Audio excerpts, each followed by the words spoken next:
All right, welcome back, everybody. Welcome to your Week 12 edition of the BSB 2021 season. I am Sean Kaus, I'm Tony James. and we are your betting strategy brothers. For those of you that are new, welcome. Glad to have you. Glad the word's getting around you guys. Um, for those of you that are faithful fans, thank you so much. And thank you for watching. We just want to let you guys know this is, once again, for entertainment purposes only. We do not guarantee any predictions. We are teachers by trade. So that's what we're doing here. We're trying to teach, we're trying to help. Hopefully you learned something from us, whether, hey, I learned they don't know what they're talking about, or the other way around, may go either way. If my picks last week weren't very good. But hopefully at least you get a little more confidence when you're betting.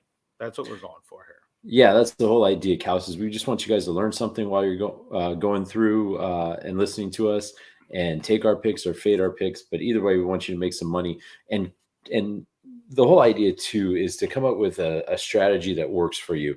I have certain strategies that I enjoy, such as, I try to group my games by time frame. Like on Sundays, I usually group morning games with other morning games, and I'll group PM games with other PM games. That's just something that I found that is successful for me or works for me. It's preferred. I don't really like tickets going all day long if I can avoid it. So, try and find something but you might be different, right? You might be listening to this going, I'm just going to let it ride and go all day and see what happens. Hey, cool. Go. I hope it works for you. Find something that works and have some fun while you're doing it. Correct. And that's a good strategy that, it takes discipline to do. And I don't always have that discipline like you do. So, well, I'm not saying that sometimes it doesn't go sideways for me, man. Sometimes it's like, shoot, I should probably just let this ride all day long and see and let it go. But it is what it is, and maybe one day I'll be brave enough to step out of the comfort zone and try it. Yeah, I agree. I've tried once or twice to get on your AM PM bets, but yeah, I see too many. I'm like a kid at a candy store, and I gotta go. Yes, gotta go.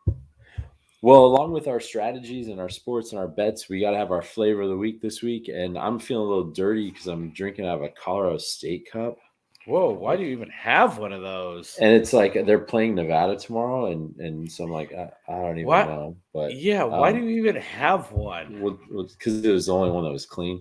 But it's also like I think it's a 30-ounce cup. So, when I put my Pink Whitney and pomegranate LaCroix in there, I just kind of count to 7 or 8 with the Pink Whitney and then mix into the rest of it. And then I'm good to go. So it's good from a volume standpoint.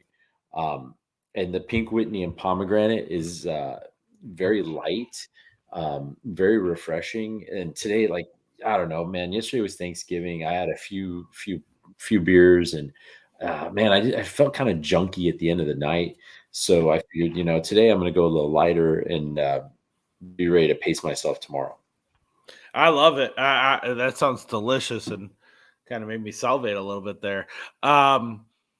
This week I'm going back to Blue Light. I did it just a couple weeks ago. But one of our Thanksgiving traditions is either the day after or the second day after Thanksgiving, so either Friday or Saturday. We always go up to northern Arizona, about 2-hour ride. We go up, it's called the Mogollon Rim. We go up there, and a bunch of us, we go out together, and we go into the woods, and you get a $15 permit. You go into the woods, and you cut down your Christmas tree and bring it back. And, I'm originally from Buffalo, so I've always had a live tree out there. It's what I was brought up on. So when it came out here and we had to buy these things from Home Depot that last, 2 weeks or whatever, it was lame. So once we got in with some of our family, we got some friends and we got in with the family and stuff. And now this is tradition that we've gone probably 12 years now or so. And so when you do that, you're out in the woods, you don't want big bottles. You don't want all sorts of stuff. Cans are easy to take, to carry, to crush, to put in a bag, and to bring back. It's really easy. So cans of Labatt Blue Light is where it's at. And once again, I had that for yesterday at Thanksgiving too. Just easy to carry to, same family. We do Thanksgiving together too. So makes it nice and easy. So yeah, it's boring. I've already done Blue Light, but that's really what I drank. And that's what I drank watching my Bills win yesterday. Well, and you know what? You stick with the good thing, right? Stick with what's working. So I love a good blue light once in a while. So I'm all down for that for sure. Agreed. All right. Let's get into let's talk about last week. Oh, that's a beautiful sound.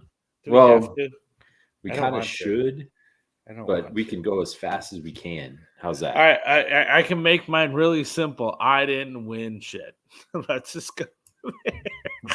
I love Buffalo lost, Carolina lost. Those are my straight picks. Mm-hmm. I had a parlay that was looking good until the Coyotes actually won a game, which once again, for those of you that are watching, I bet every game against Coyotes because they are in tank mode this year. And I've won more than I've lost. But that just happened to be a game where they won, and so I lost.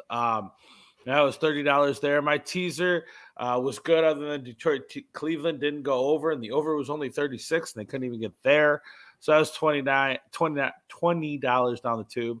Dawson Knox did not score a TD last week. Yesterday he goes off. I picked the wrong week. I knew it was coming. I just didn't know what week it was coming.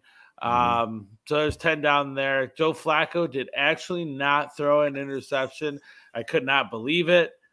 He's out, and once again, Zach Wilson's back this week. He's got but that was $40 that cost me. I can't freaking believe it. My pleaser, I did not think the Miami game would go over, and it did. So yeah, $161 down. Oh, those weeks happen. I've been there, done that. So luckily we've got some built up, and we've already got a budget, and like we always say, don't bet what you can. And we have this, and we're ahead, and we budgeted out 100 a week plus we're ahead. So it hurts. Don't get me wrong, but something we can deal with. For sure. Well, I had a little bit better luck than you. I got my straight pick of Hawaii on the money line last week, so that won me 28. I got my over parlay, so that was another 22. I lost my NCAA teaser because Michigan State sucked. I lost my morning NFL with Buffalo. I lost my PM teaser with Kansas City Dallas over that did not even come close, which I was very surprised. Dallas scored 9 points. That means that Dak did not throw 3 touchdowns. Garoppolo did not throw an interception, which I was completely surprised. My pleaser just went right in the toilet. So, but I bet 157. I got 100 back, so I'm down 57. Not bad. Not what I prefer, but it's another week that I haven't had to go to the ATM, which is nice. Correct. And I always say my whole strategy is, hey, if I can go a weekend and I don't have to go to the ATM, I'm having a good weekend. And if that means that I'm down 57, but I had a few drinks and I had some fun, I'm in. Well, and that's what we talk about a lot. A lot of this is we're not doing this to, get rich. Like, if we could, great. But we're doing this to add entertainment to our games. Both of us, we watch sports, every sport. We've coached a bunch of sports. We love sports in general. That's why we started doing this. And the betting for us is not, we follow people on Twitter and stuff that, show tickets for $100,000 on Minnesota or whatever. Mm-hmm. It's like, holy cow. Like, I can't even imagine having $100,000 to be able to bet on a game. Mm-hmm. Like that doesn't compute in my head. But we're just doing it for entertainment purposes for ourselves. And the money just makes it a little more entertaining for us and keeps us way more involved in the game, not that we're not already. But it makes it even more fun to watch it and keep us entertaining and really keep you rooting for something.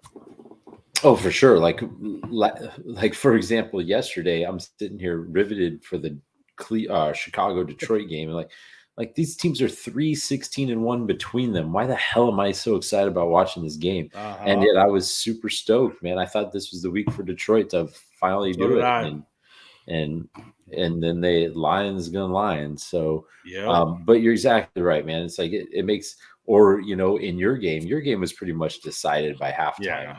but Third quarter. there was still some wagering going on for the rest of the game. Yeah, we're looking for over. That's one of the things you're looking for the over. So even though the game was decided, we were still rooting for more points. So last week I started with 1261. Now I got 1100 plus the weekly 100. You started with 1006 last week. Now you're down to 949 with the weekly 100. So, all in all, not terrible. We're still up. Just need to turn it around this week. That's all. We do need to pick up our game a little bit, but I think we're still doing okay. Yeah, let's have some fun this week. Let's make it entertaining. Let's turn this thing around. Turn the thing around, and let's do it. Let's talk about straight picks. I love your singing voice. I do. All right, so straight picks. Straight picks are just you're betting on an outcome of a game. Just straight. This is whatever. Prop bets are kind of straight bets, and we're going to get into prop bets a little bit. Those can be straight picks kind of as well. But normally when you talk about a straight pick, you're talking about an outcome of a game, either over, under, who's winning. Could be points, could be money line. Doesn't matter. But that's all you're doing is you're taking one. Now, usually straight picks are, if you're betting the underdog, it's your better odds. If you're betting the favor, it's worse odds. Okay. But you only need that thing to hit. So like this week, I'm taking Cincinnati and I'm also taking Houston. I got two different straight picks. I'm taking both of them on the money line, and they're both favorites this week. Cincinnati, my 20 is only going to win me 11. Houston, my 20 is going to win me 14. But I need each individually those to win. They don't have to win together. Okay, so that's why you do it. A straight pick is, look, I'm just going to win this money, like hand me this money. That's all I want. As far as Cincy, they're looking for the first sweep of Pittsburgh since 2009, and they get to do it at home. Like, they already beat Pittsburgh in Pittsburgh, so they do it at home. We've talked about Pittsburgh so much over the past few weeks. Ben needs to learn how to be a game manager. He needs to stop. In last week I watched, and he wasn't doing it as much, but he still was trying to make too much stuff happen instead of just let the game play and manage it and push it the way it needs to go. Like, that's what you need to do. And once you do that, you're going to succeed. And they're not getting there, and I don't think they're going to get there against Cincinnati. Cincinnati allows fewer than 100 rush yards per game. Najee Harris, I don't think is going to have a good game. I don't. Pittsburgh's one-dimensional right now. It's Najee Harris, and they're going to try to shut him down, and they're going to put it on Ben, and he's not going to be able to do it. So, excuse me. That's why I'm taking Ben right there, or taking Cincy against Ben right there, and that's 20 is going to win me 11. On the Houston game, I mentioned on the show. Now, I looked back. I did actually bet on Tennessee on a money line, but I took Houston on my teaser. So even though I didn't win every game on my teaser, I did win the Houston part. And I even mentioned it last week. I said, you know what? I'm not going to bet against Tennessee. I'm afraid to bet against Tennessee against Houston. But that game had every making of a trap game. I said that on the show, and sure enough, it came to fruition. So I wish I would have bet them.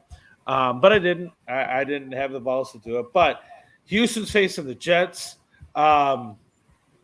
Houston is 3-1 against the spread this season with Tyrod Taylor. Tyrod Taylor is 9-1 against the spread in his past 10 starts.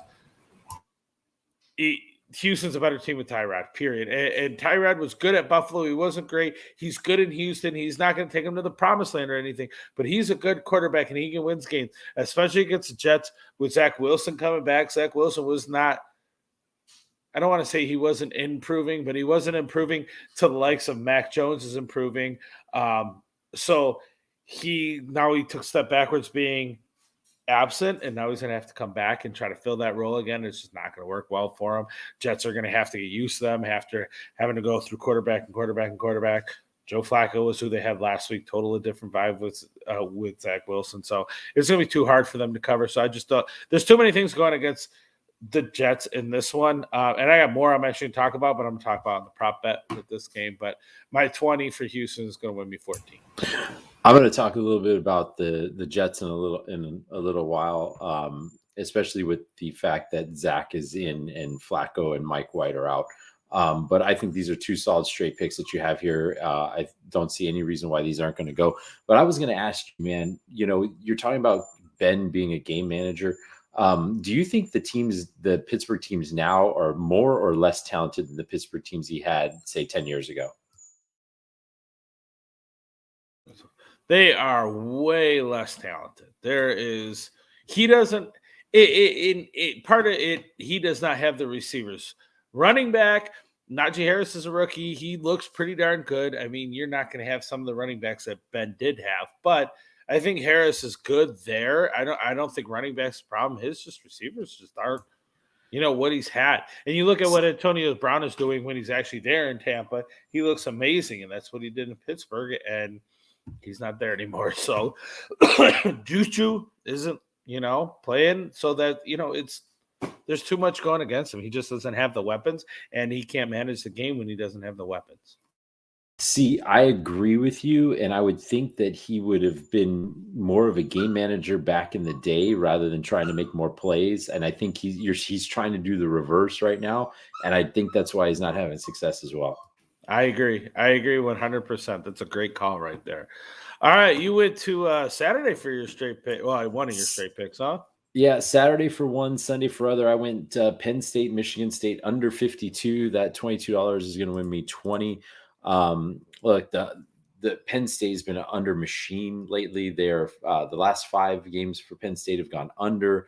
They're 4-0 in the last 4 as a favorite. The under is 4-0 for Penn State as with them as a favorite, and 4-0 in their last 4 games as a road favorite.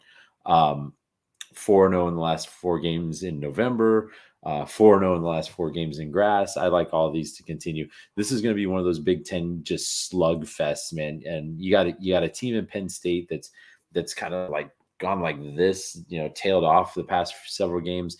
And for their fade, if you will, they gave their coach a 10-year contract extension, which makes absolutely zero sense. And then you have Michigan State. It's all about the rebuild. Yeah, and then Michigan State should just be freaking pissed after last week.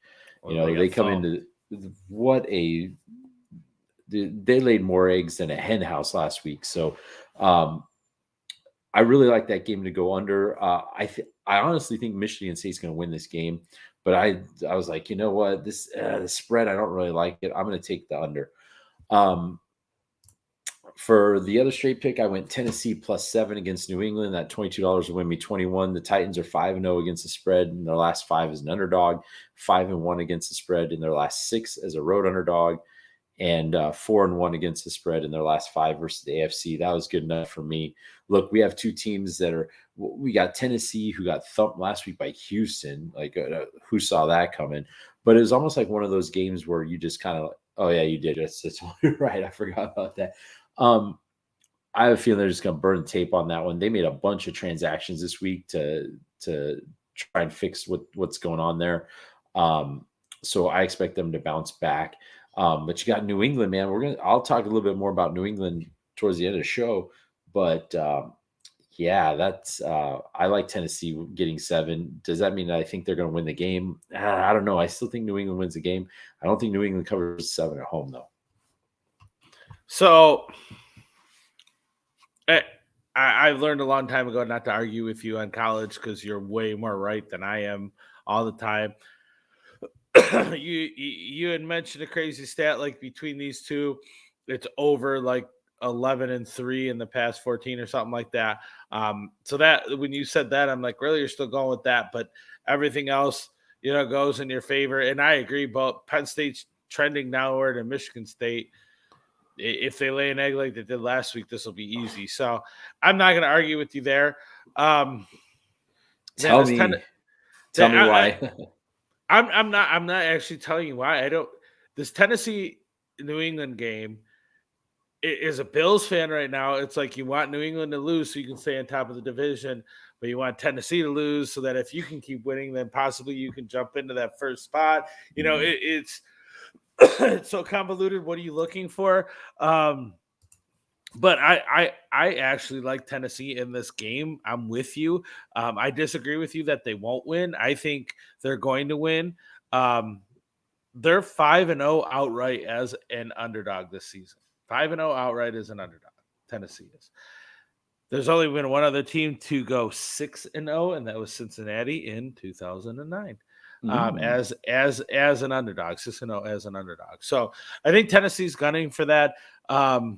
We talked about it last week on how, sometimes Vegas overreacts just like everybody else does. Usually they don't, but every once in a while they catch one where they overreact. And I think this is overreact. Yes, Tennessee is banged up, but they're still going to blitz and I don't even want to say they're going to blitz the rookie. Their front four is outstanding at getting to the quarterback, and then they're going to throw in some blitz packages that are going to try to mess Mac Jones up. And that's where I think they're going to win. It's going to be cold. It is in New England, so that goes against Tennessee. But I think Tennessee is the better team, and I like Mac Jones. I hate to say that as a Bills fan, but he looks good. But I think Tennessee is the team to beat in the AFC, and I think they're going to show it. Last week was a trap game, and like you said, they're going to burn the tape on it. Yeah, and Tennessee had that run, right, where they were just going through, like they went through Kansas City, they went through the Rams, they went through Buffalo. It's like, holy smokes. I mean, they were primed for a letdown, especially without Henry. So, but hopefully for Tennessee's sake, they've made the changes they need to make and come out next week and are ready to roll. I agree. All right, let's switch over to our parlays now. A parlay is when you take at least two outcomes of a game and put them together. And once again, this could go for prop bets too. You can put prop bets, and we actually did this week, put them together as parlays. But you're doing this to increase your odds, okay? But when you do a parlay, remember you have every part of the parlay, every leg or every team, whatever website you use, some call it leg, some call it team, some call it bet. There's all different names for it. But every bet you have on that ticket, on that parlay, has to win for you to win. But because of that, your odds go up, okay? So I got one parlay this week, and I like to do these I like straight bets more than I like parlays, but I do like to do these every once in a while when it's like, yeah, I think that's either A, it's a guarantee, or B, it's like, yeah, I don't know if that's going to hit. But, man, I'm looking at really good odds if I put that together in a parlay. So that's usually the two times I jump on a parlay right there. So this week, I'm going an Underfest plus Minnesota. So I'm taking – I'm surprised. You usually love the overs. Yeah, I like this, though. Atlanta, Jacksonville, under 46. Seattle, Washington, under 46.5. And Minnesota +3. Look, I'm actually putting these all in a tease later. I'm way more confident in the tease, but I thought these would actually possibly have a good shot of coming through without teasing it. So that's why I put them in a parlay and to get really good odds. My odds on this are 20 to win 122. It's basically 1 to 6. So that's too good of money to turn my head at, and I had to jump on it and at least try it. Atlanta, Jacksonville. They literally, these two teams in the past 2 weeks have combined for 30 points. 30 points. And believe it or not, 27 of those points are from Jacksonville. In the past 2 weeks, Atlanta's scored 3 points and got shut out. So neither one of them can score points. Trevor Lawrence has, in the past 3 games, all 3 games, 0 passing touchdowns, 0 interceptions. So, like, that you're looking at a game that nobody wants to score. Like, nobody wants to score. And Atlanta is one-dimensional right now. They have, you want to talk about Pittsburgh about having no weapons? Atlanta has no weapons. They have Kyle Pitts, and they showed last week, shut down Kyle Pitts. You got nothing, and that's what happened, and they couldn't do it, and down they went. So Jacksonville's going to take that same game plan and run with it. 8 of Jacksonville's past 10 games have gone under. 8 of Jacksonville's past 10 games have gone under. So I don't see this being any exception with both of them. Neither one of them want to find the end zone. Seattle, Washington, a lot of this has to do with the fact that Russell Wilson's still not Russell Wilson. And what's funny is we always say that Russell Wilson's not Russell Wilson. In his past 15 regular season starts, this is including healthy, the under is 13-2. The under is 13-2. That's including when he was healthy. That's very impressive. Yeah. So, as much, and don't get me wrong, Russell Wilson's a great quarterback. He makes a lot of things happen, but it's crazy to me. When I think of him, I think of him as a point scoring machine. But then when you really go think about him, they don't put up a ton of points. They put up enough to win, and they usually let their defense keep them in that game. So, Seattle's 8-1-1 to the under, 5-0-1 after a loss, 6-0 in conference. So this just everything is going for the under in this game, so I'm taking the under. And the last one, Minnesota. I don't know why Minnesota's not favored in this game. And I can't – the only thing I think of is home field, but even then, I still don't see it. Yes, San Francisco's – they got the same record. They're both 500. They're both 5-5. They're both decent teams. They're both coming off good wins. But Minnesota's 5-1 against the spread as a dog. So they're 5-1 against the spread, so they're going to do it again. We've said it all year. All year we've been talking about they're close in every single freaking game. They're losing what it was last week. It was they were the last 8 games they had lost by a total of 15 points, or they have been decided by 15 points because they haven't even lost them. So it's crazy to think that you're putting Minnesota in a game against a not great San Francisco team and saying, hey, they're still going to lose by 3 points. That doesn't compute in my mind. So I'm going to jump all over Minnesota, and my 20 is going to win me 122. Yeah, I'm totally with you on the underfest. And the reason for all the reasons that you outlined, it's like when you said that Lawrence has thrown no passing touchdowns and no interceptions, I'm like, hey, Roethlisberger should be looking at his tape to see how to be a game manager. All he's doing is he's managing the game. I mean, I'm not saying he's winning. Yeah, but he's not. Lawrence's team isn't winning, but he's not giving the game away by any stretch. But he's also not. He's not leading them to win either. That is also true. That is also true. I think Seattle is just done. I saw this week that if the season ended today, the Jets would get their pick in the draft, which would be 5th, which would be an incredible haul for Jamal Adams. Yes, it would. Yes, it would. Wow, he's awful. And you know what though? Maybe he's not awful. Maybe he's just not playing. Maybe he's just not played correctly. So maybe that's what it is. And then I agree with you with Minnesota, man. They haven't been blown out at all this year. So you want to keep riding that. And there's we talk about betting against the Coyotes every time they play, and winning more than you're losing. Look, if you bet Minnesota to keep it close, you're probably going to win more than you lose. That's for sure. I agree. And like I said, I put all these in a teaser. Mm-hmm. I feel way more confident as a teaser, 9 points Minnesota, but I still think 3 points it's there for them. So yeah, for sure. I love it. All right. What do you got? I got one parlay on Sunday. I've got an AM parlay. I've got the Buccaneers on the money line and the Bengals on the money line, 20 to win 30. Both favorites. Tampa Bay is playing Indianapolis. Cincinnati is playing Pittsburgh. I'm just looking at it going, you know what? I think they'll just both win. That's all I need them to do is just win. And then I can go to the window and collect. That Tampa Bay game, I'm really interested to watch. But I think Tampa Bay is starting to I think last week was a big week for them. You're playing a team that's kind of not so good in the Giants. You get the ship righted. And now you can go against a team that's also trending upward in Indianapolis. So that's going to be a fun game for me to watch. Cincinnati, I think, should just beat Pittsburgh. I think they're the better team.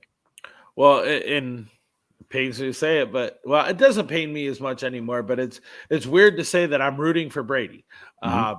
Same. It's weird. But I am rooting for Brady. You as a Raiders fan need to as well, just like I as a Bills fan need those Colts to lose. But look, Tampa Bay is 0-5 against the spread on the road this year. I saw that. That doesn't bode well for them. And Buffalo needs a new OC, and that's a whole different story. And I'm not going to get into that right now. But Indy still did stop them. They still did handle them, and they still didn't make them look like nothing. And Brady is I'm not saying Allen is Brady. I'm not saying that at all. They're just two totally different types of quarterbacks. And Allen can move, and Indy didn't let him move. And so now you got, okay, we don't have to worry about Brady moving. We just got to get to him, and they're going to get to him. I think that can be rough for Tampa. So I stayed away from this game altogether this week. I didn't touch this game. It's too scary for me. Antonio Brown is still out, so that scares me too. I can't go either way on this. I'm rooting for Tampa, but I think Indy's got a good shot to win this. Oh, I think that I think they do. But man, it's hard for me to bet against Brady. It just really is. I can't explain it right now, but it's very hard. But one thing that surprised me is, did you know how many teams with winning records Tampa Bay has beaten this year? Probably, I don't know. I don't know. Two. They beat two: Dallas and New England. Dallas was week 1. Yes. And New England was week 3, right? So they got those teams early. So yeah, it's really tough, man, because Indianapolis has definitely been trending upward lately. So that's going to be, I think that's going to be the one that I have to sweat the most on this parlay on Sunday. Yeah, but that's going to be a fun game to watch. Sure is. I can't wait. Yeah, I'm excited to watch it, and I'm glad I don't have to worry about watching the Bills game at the same time. So true. I'm good with that. All right, so let's get into our teasers. We mentioned teasers already. Teasers, we add 6 points. So teasers you cannot use on the money line. It has to be points. Has to be on the overall game. You can't do it like a half or a quarter or something like that. Has to be on the overall outcome of the game, and it can be for a team to win, or it can be the over/under. And you can actually choose 6, 7, up to like 10 points. But the more points you add, the less your odds are. So we go with the standard 6, because that's usually what, if you just say I want a teaser at the window, they're going to give you 6 points. So that's usually what we go with. This is standard 6 points. So we're teasing it 6 points in our favor. So if we take a team that is a pick 'em, meaning they're the same, then whatever team we pick, we're getting 6 points. If the over is 50 points and we say, hey, we want to tease the over, we take that 50 and drop it down 6 to 44, and it's easier for us to hit our over. If we want the under, then we tease it up to 56. That way it's easier for us to hit 100 or our under. But once again, doing that decreases our odds, so you're not getting as much money for your money, which, once again, if you want to try to guarantee your win, it's worth it.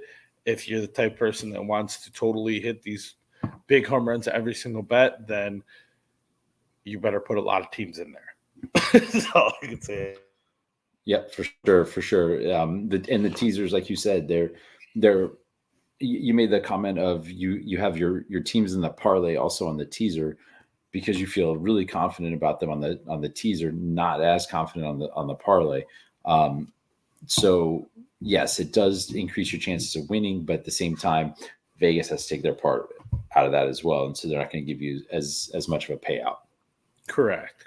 So this week I did kind of go with a home run, just because my straight picks and my parlays were, well, my actually parlay is big, but I had to decided, you know what? There are a lot of games I really like this week, and I want to make sure I win them. So I'm going to tease them and see what happens. I'm doing a 1, 2, 3, 4, 5, 6, 7 teamer that my 20 is going to win me 180. Okay, so yeah, I'm getting good odds. I'm getting 1 to 9 there, but it's only because I have 7 teams. If I were to go down to 3 teams like my parlay, it would probably be 20 to maybe win 30, maybe. So your odds decrease a little bit. So once again, I have the Seattle-Washington under on there. Now I tease it up to 52.5. If you remember back at the parlay, I had it at 46.5, so I teased it up, make it easier to win. Same thing with Minnesota. I had them at +3 on the parlay. I teased it to +9, making it easier. Atlanta-Jacksonville. Same thing. I teased it up to 52, made it easier to hit that under. Now I'm adding other things. The Jets, Houston, under 50.5. Taking that. Philly, Giants, under 51.5.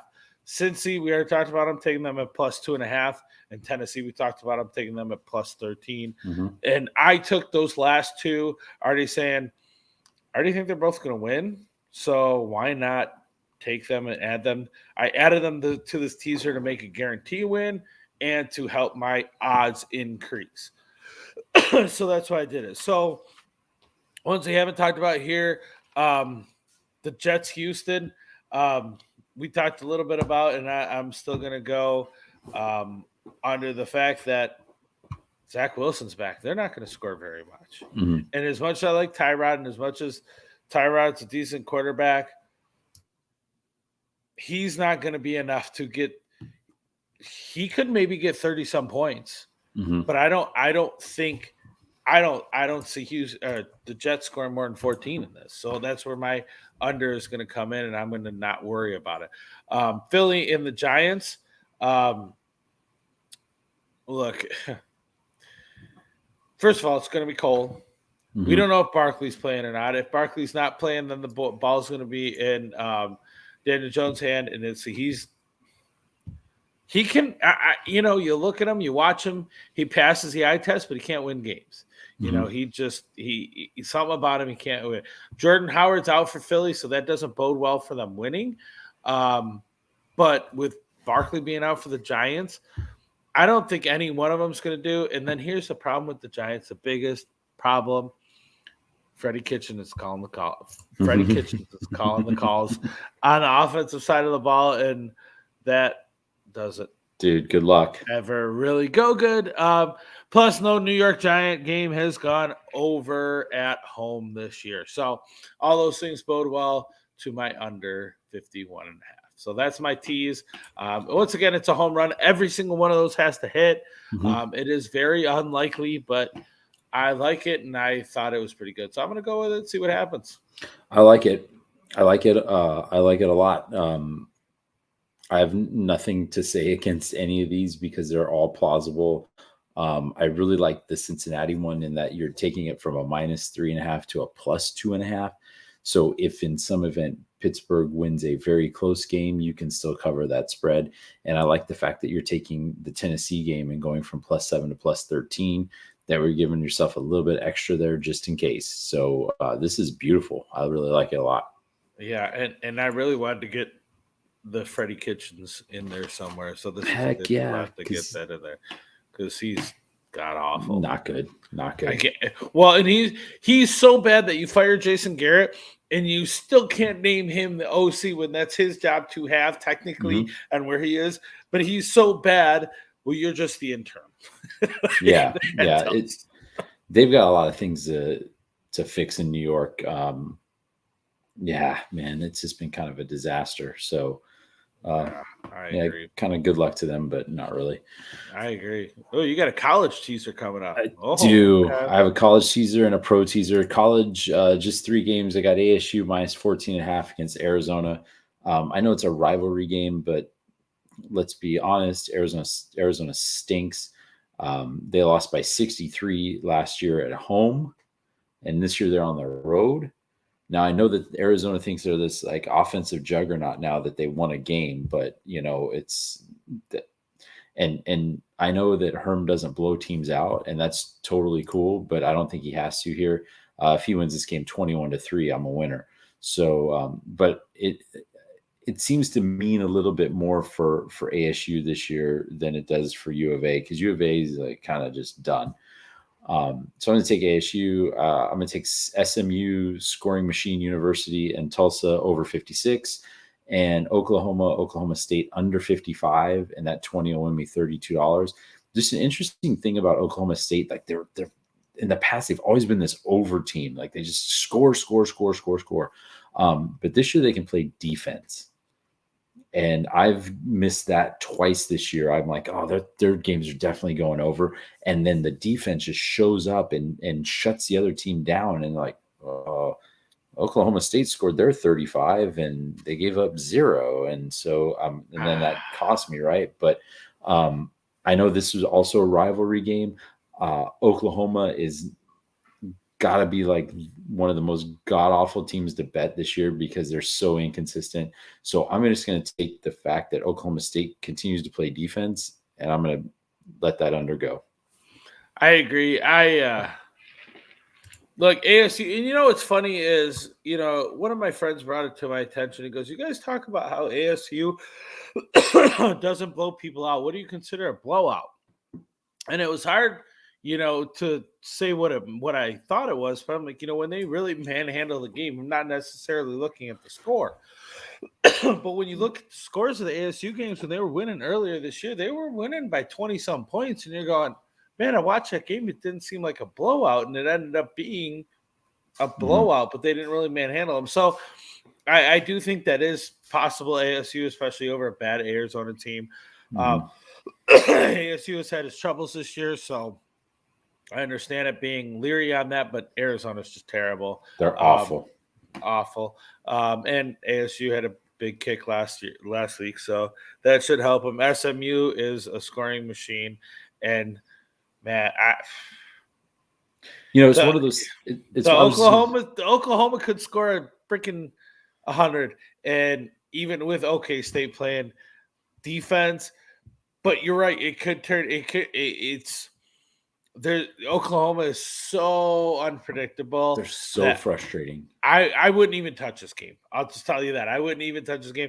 I swear off college, I'm gonna get back into it. This was not the week to do it after I had a huge loss last weekend.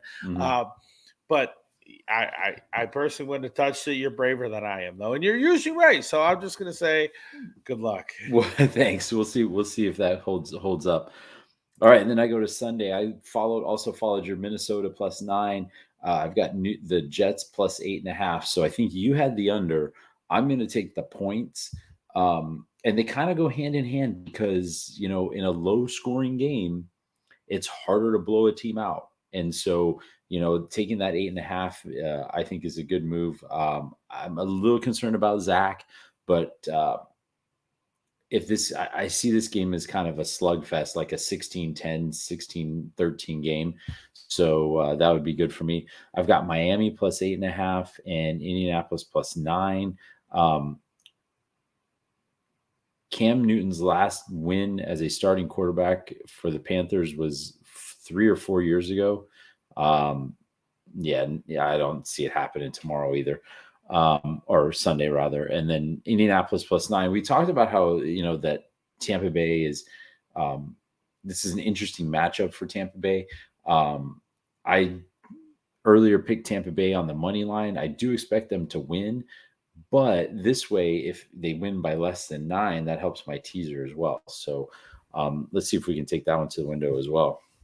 So I love the Minnesota, obviously.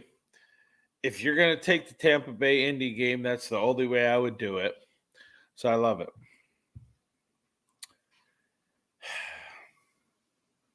Miami. We've talked about, I've talked about, I like the coach. I like the defense. Defense has been good. They haven't showed up. Now they're starting to show up. Tua's strung a couple wins together. So it's not a bad bet. But Carolina's getting a boost from Cam. I mean, they really are. They really are. You can say what you want about him, but he is giving them a boost. And the bigger story is, can Miami stop Christian?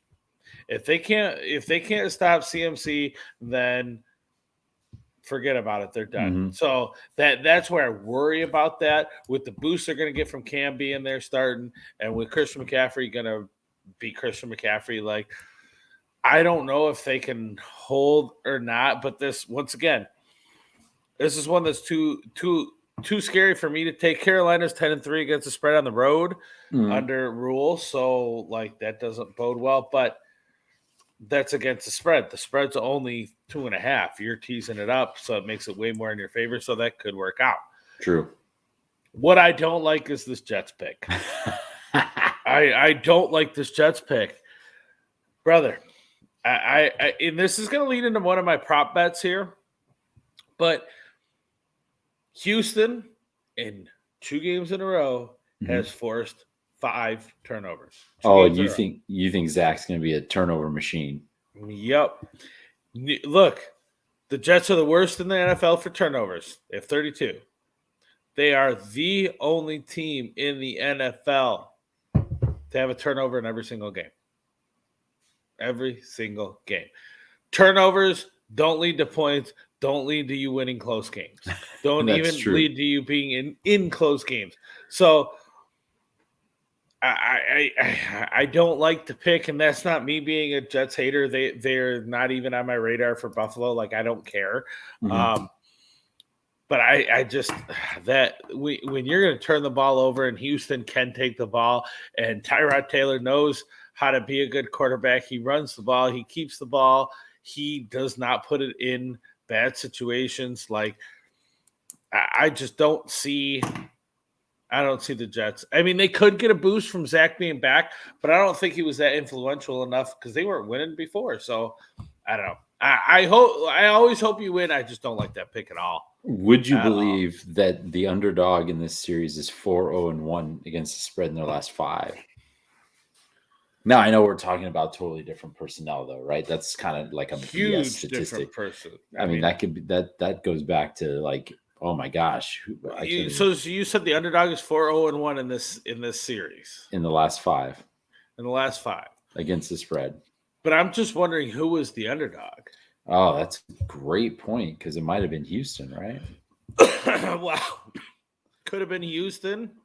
Could have been the Jet. I mean, if it's the Jets, I don't see. Houston had Watson. Who did the Jets have? Darnold seeing ghosts. Like, I don't. That's a huge stat, but who was the underdog there? Yeah, that's it. And you bring up an interesting point there because it's like, like you talk about all these statistics and stuff. And it's like who exactly was, playing these games? That's a huge thing, right? And who was coaching these games as well. So, I mean, Jets' whole coaching staff is brand new. So that is a great point. I think we're going back to, like, I'm trying to look it up now, and I think these are going back to the Sanchez for New York. So you know what that means. Holy cow. I mean, which means they had to be underdogs, and that means Sanchez what? Yeah, they were Sanchez. Some of those games were like better to forget than to remember, right? But so I don't like that bet, but like I said, I always hope for you. All right, let's get into our prop bet. Our prop bet is something you're betting that is maybe on something specific happened, not just the outcome of the game. So you could have a prop bet hit in the middle of the game. Yesterday in the Bills game, I bet that Simeon was going to have an interception. And it didn't happen until the fourth quarter. But as soon as it happened, I looked at my app, and my app said, winner. So it was like, even though the game wasn't even done yet, I got my money. I won my prop bet. So it kind of has nothing to do. I don't want to say nothing to do with outcome. Interception is a big deal in the game. But you can win your bet without having the outcome matter. So my first prop bet I just talked about, I want the New York Jets over 1.5 turnovers for everything I just said. I'm putting 40 on that to win 52.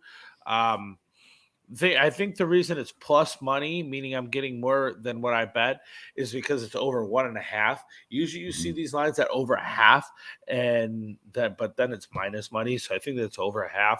1.5, it's plus money, meaning they got to turn the ball over twice. But I think it'd be very easy for Houston to cause a fumble and get a pick. And so I think there it is. So that's my first prop bet.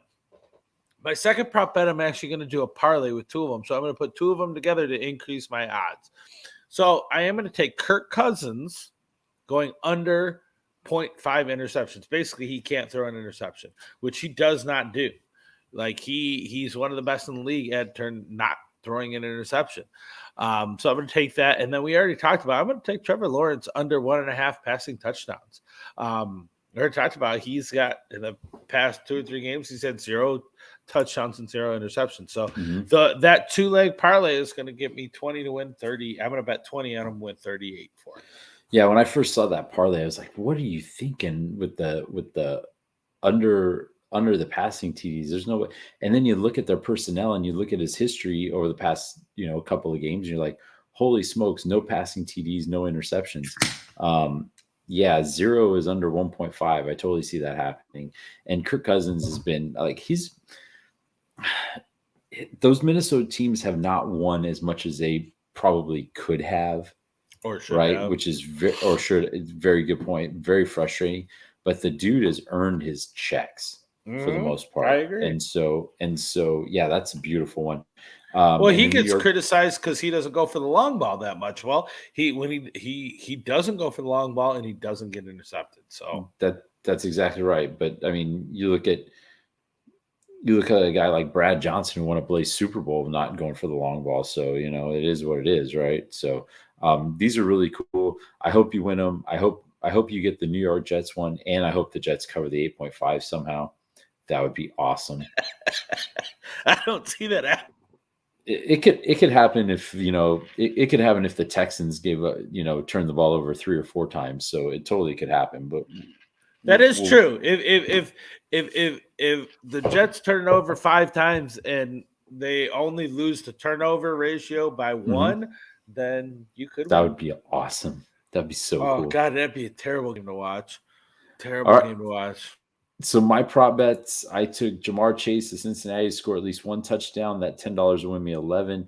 And just to make it really fun in that Tennessee game, I took Ryan Tannehill over 8.5 rushing yards and Mac Jones under 5.5 rushing yards in a parlay. So that $10 will win me 24.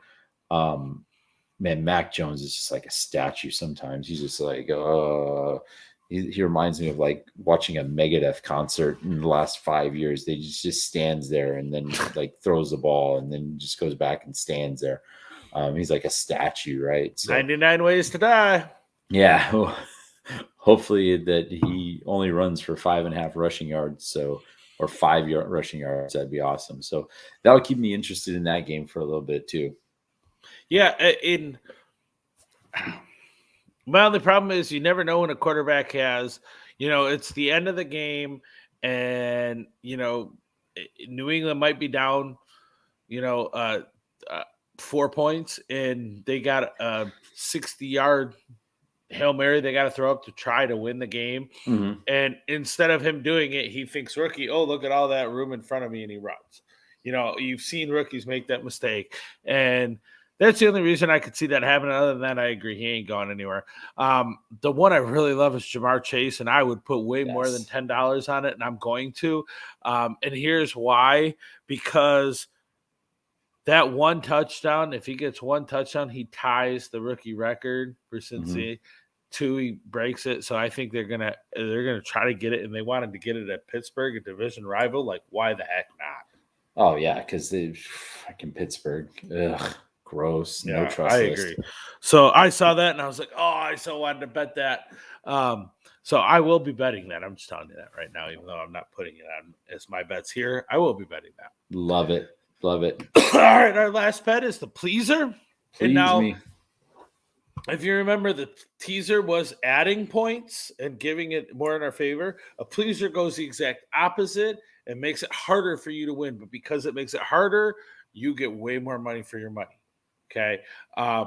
When you look back at my teaser, I had 7 teams, and my 7 team was 1 to 9. I had 7 teams to get there. Now I've got 2, and it's 1 to 6. 2 teams is 1 to 6. So it made it harder for me to win, but it makes it way more beneficial if you do. So my 2 teams are Tennessee and then the Atlanta-Jacksonville under. I know I'm going hard on Atlanta Jacksonville under, and if that doesn't hit, it screws me all 3 days to Sunday. But look, Tennessee's going to win this game outright, I think. And I don't even know how I feel about that as a Bills fan yet. But right now they're +7, so I'm Mhm. pleasing it and making it +1, so it's actually harder for me to win. And then Atlanta Jacksonville, we've already talked about. Once again, it was 46, and I'm pleasing it, and it's going to be under 40. Once again, making it harder for me to hit. But my $30 is going to be $180, baby. Yeah, but look at how these teams have played the last couple of weeks. Like you said, what Atlanta scored 3 points in the last 2 weeks. I mean, Jacksonville hasn't scored that many more. So 27. So yeah, so there you go. So it's primed to be an under parade, or it's primed to be 38-43 or some nonsense. that could be. But no, this is great, and you made a great point, because you're saying, you know what, I'm going to take the odds, or I'm going to take my point spread, I'm going to make it more difficult for me and try to win more money. And that's exactly what this pleaser is about. It's about taking something that you look at and go, you know what, I think Vegas has this wrong, and changing it a little bit, and that way you can make a little bit more cash on it. I hope Tennessee comes through, by the way. I really do. I like Tennessee a lot. Yeah. And they need to win this game to impress me for something a little bit later too. So Yeah. I agree. My And pleaser, you're go probably ahead. gonna hate. You're probably gonna hate it. I took the Jets -3.5. I took Minnesota -3 and Green Bay -5. That $10 will win $170. Well, first of all, it's 1-17 money right there. That's great. It's Yeah. 1-17. That is impressive odds. And I'm taking I'm taking the Minnesota doesn't get blown out theory, going, you know what, if Minnesota just hangs around, they might have a chance at winning this thing. I think Green Bay, I'm not sure why they're not favored against the Rams. The Rams, I'm just not sold on. I don't know what it is. I'm They're just hit not and sold on miss. the Rams. And then the Jets are the Jets. You know, if they Yeah. can beat Tennessee, they can beat Houston. It's just a matter of making it happen, right? So Zach might have one of those games, which would be amazing. By the way, do you know how many we talked about Tampa Bay and their record, how many wins they have against teams with winning records? Do you know how many teams with winning records the Jets have beaten this year? Well, they beat, who did they even beat? They beat Tennessee and they beat Cincinnati. Cincinnati. So both their wins are against winning. But yeah, So they've beaten so they're but just as good as the Tampa Bay Buccaneers, right? yeah, well, yeah. They're the letdown game. Like, they're the letdown game. They are the slump buster. That's what they are. They are. Oh, I love it. I love it. They are the slump buster. But Mark Grace's team. yes, they are. Anyway, they look, Green Bay, they got 3 of 5 linemen out. Mhm. So, starting linemen. So that worries me a little bit going against the Rams. Interesting stat that Stafford has thrown 37 touchdown passes against Green Bay, which is like tied for most ever against one team or something stupid like that. But he's got 13 losses to him. I was gonna say I don't think he's had that much. Well, and look, his Lions teams were garbage for the most point for the most Correct. part anyway, right? Correct. But Green Bay's 8-0 against the spread after a loss under the floor. So and they're going to come back, and they're going to come back strong. It's at home. It's going to be cold. But Stafford knows how to play in that. He knows how to play there. He's done it. It's not going to get to him. I don't know. That's another one I'm like, man, if it wasn't Stafford, if it was Goff still there at the Rams, and even if the Rams were still, even if the Rams were still toting this 7-3 record, I would still say Green Bay owns them. But with Stafford, I don't know. You know, I don't know. That scares me. But obviously, I like the Minnesota pick. I think they're going to win.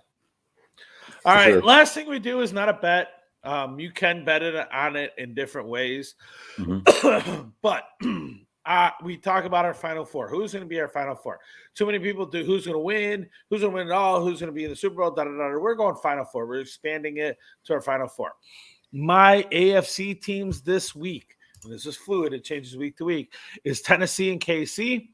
And my NFC is AZ and Green Bay. Look, Tennessee, I still like. They're still good. Guys, I am Bills Mafia, Buffalo for life. But they They win games when they run the ball. They lose games when they don't, and they can't figure that out. They they win games when they run, and then they just ran last night, and next week they're going to not run it at all, and then they're going to lose. And it's like, what are you doing? I don't have enough faith in the OC to get us there, so I'm not putting them there. When you look at the AFC, there's so many teams. Vegas could be there. The Chargers could be there. KC could be there. Baltimore could be there. Buffalo could be there. New England could be there. Tennessee, I think, is a guarantee. The rest is like, who could be there? And I'm going to go with just experience. And I'm going to take KC. I think they're trending down and people are catching up to them. But I when you look at everything else and everybody it could be, I just think KC has the ability to run through the playoffs. Well, they're back in first place too. Yeah. Well, yeah, correct. And that makes it easier to get there too. And then Arizona, Green Bay. Arizona's Arizona. And like I said, I'm not going to – Arizona's going to come back. Kyler Murray's going to come back after this week's bye. He's going to be rusty. Who knows how well he's going to do. They might have a loss, but then they're going to come back strong. I think they're going to make a run. Like I said, I said it before. I'll say it again. I don't think they get to the Super Bowl just because of experience.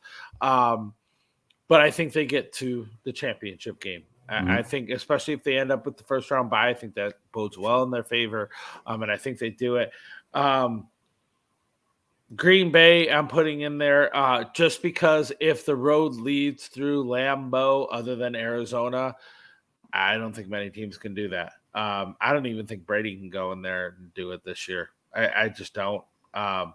So that's why I took Green Bay right there. You know who could do it? Eli could do it. And he did it twice. That's true. That's true. But no, you know what? We're very similar with our Final Four. So, and for very similar reasons. So, you know, and what we're in week 12. So we still have 6 plus weeks, you know, to go. So yes, this definitely can change. But you're starting to see those teams that you thought at the beginning were going to separate. You're starting to see them separate a little bit. Right. And so, you know, we don't have teams like, you know, I don't know, when Denver was undefeated, like, oh my gosh, Denver's so good. Correct. Well, really? Because they're not that good. My Final Four, I've got New England, Kansas City in the AFC, and Tampa Bay, Arizona in the NFC. Arizona for the same reasons you said. Tampa Bay because I'm still not betting against Brady. I know they had a down week a couple weeks ago. Last week they bounced back in a big way. New England, Kansas City. I've got Kansas City, like you said, with the experience factor. Got New England because, man, I was like, they looked like they were dead in the water. And they just seem to be putting it together right at the right time. And it's very impressive. And the question was always Belichick, Brady, who's better without the other? Together they're unstoppable. Who's better without the other? Yep. And last year it's Brady. He won the Super Bowl without Belichick. Like it's him hands down. And at that time, you weren't wrong in thinking that. And I think this year you're starting to say maybe it's the fact that Cam is scam and Belichick could, if he could take a rookie quarterback this far and do it, it might have been an even